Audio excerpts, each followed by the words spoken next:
Hey everyone, welcome back to our channel.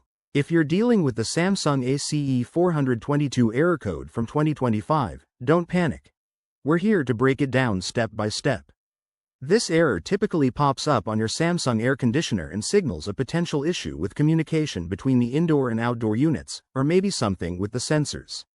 It's one of those codes that can make your AC stop working suddenly, which is super frustrating, especially during hot weather. First off, let's talk about what might be causing this. Common culprits include faulty wiring, a loose connection, or even a problem with the PCB board. Sometimes, it's as simple as dust buildup or a temporary glitch in the system. If your AC is older, like from 2025 models, wear and tear could be playing a role too.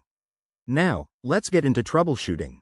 Start by turning off your AC at the circuit breaker and waiting about 5 minutes before turning it back on.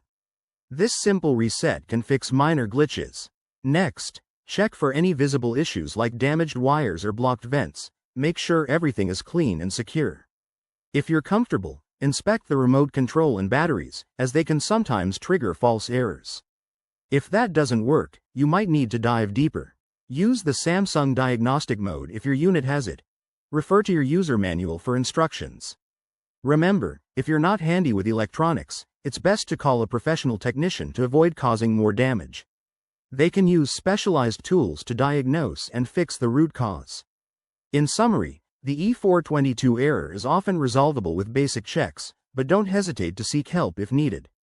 If this video helped you, give it a thumbs up, subscribe for more tech tips, and drop your questions in the comments below. Stay cool, and we'll see you in the next one. Word count: 345.